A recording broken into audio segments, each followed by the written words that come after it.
Surat Al-Insyiqaq terbelah.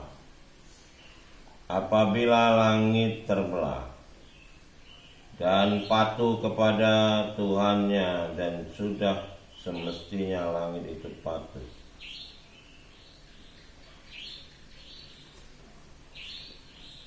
Dan apabila bumi diratakan, jadi langit itu terbelah.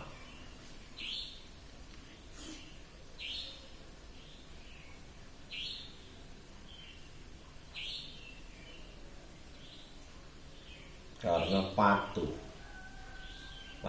langit patuh pada Tuhan.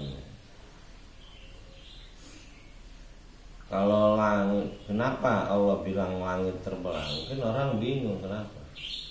Kalau langit itu enggak belah, cahaya matahari enggak masuk. Ya, atap ini, langit-langit nih, kalau dia enggak ada celah, enggak masuk cahaya matahari. Mana orang mungkin enggak mengaitkan dengan masuknya cahaya matahari ke bumi. Kalau langit itu nutup kayak kita mendung awan gelap. Nah, inilah di sini perlunya pemikiran bahwa ayat Allah itu satu tanda bagi manusia untuk berpikir. Dan apabila bumi diratakan, kalau bumi ini enggak rata, seperti jurang belah gitu, manusia nggak bisa hidup di situ.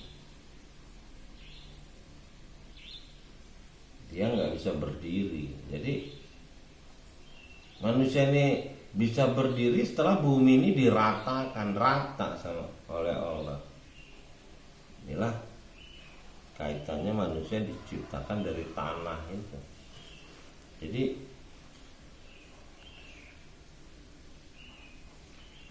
dan memuntahkan apa yang di dalamnya dan menjadi kosong. Bumi diratakan, manusia bisa berdiri. Ketika bumi memuntahkan isinya muntah, keluar dan menjadi kosong. Bumi ini bulat menurut penglihatan kita. Dalamnya kosong. Nah, ini yang dibaca orang Muslim zaman dahulu. Bumi itu kosong, lahirlah angka 0. Menemukan angka 0 di matematik itu orang Arab, karena ada petunjuk Quran ini. Kalau nggak ada petunjuk Quran ini bahwa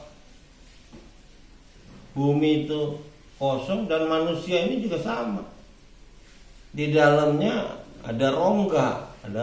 Kalau rongga ini kosong, bukan di dalamnya ini ada usus, ada itu kan cuman lewat, ibaratnya angin juga lewat.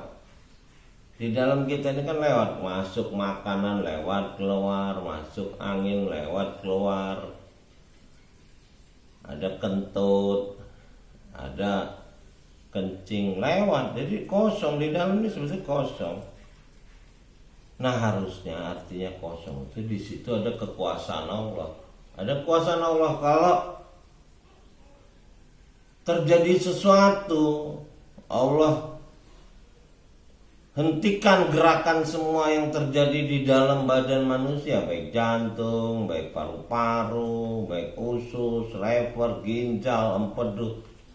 Kalau sampai terjadi penghentian aktivitas, maka berakhir kehidupan manusia itu.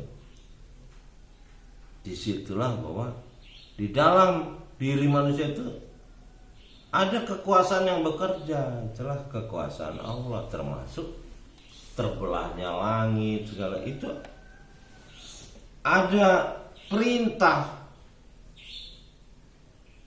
Sudah semestinya langit itu patuh, artinya Langit itu membelah bukan dia mau dia sendiri, tapi adalah satu perintah ketaatan pada, termasuk badan kita nih, mengatur makanan, minuman, udara.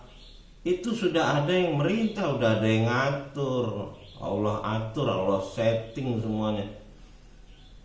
Kalau nggak bekerja dengan baik maka kita berakhir. Jadi istilah Allah lebih dekat dari urat nadi itu ya bisa diketahui di sini.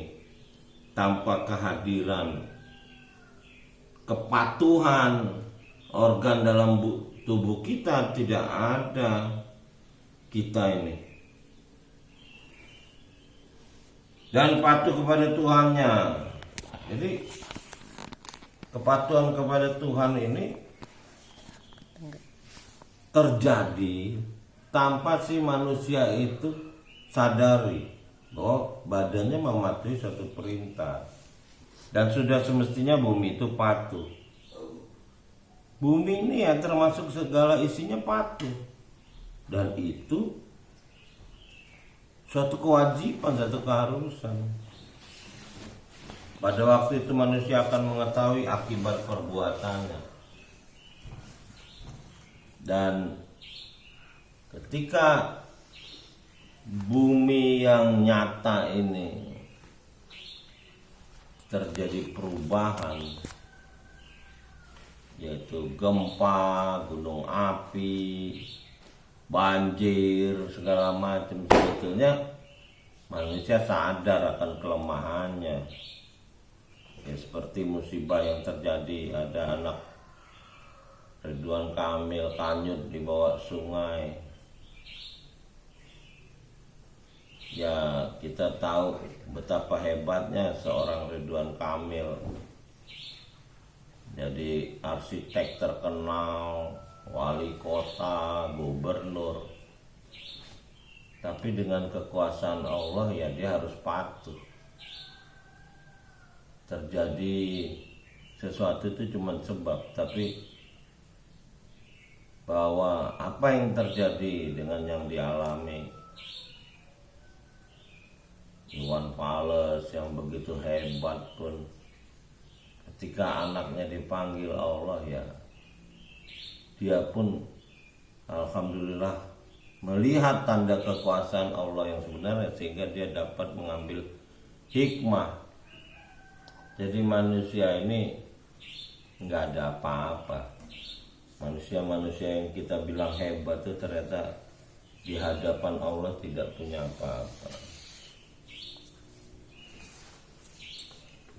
Hai manusia, sungguhnya kamu telah bekerja dengan sungguh-sungguh menuju Tuhanmu.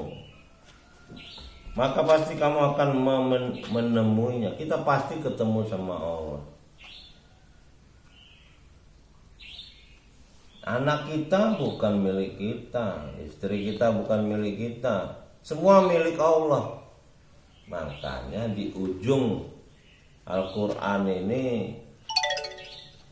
di surat manusia, ada status yang jelas. Habis.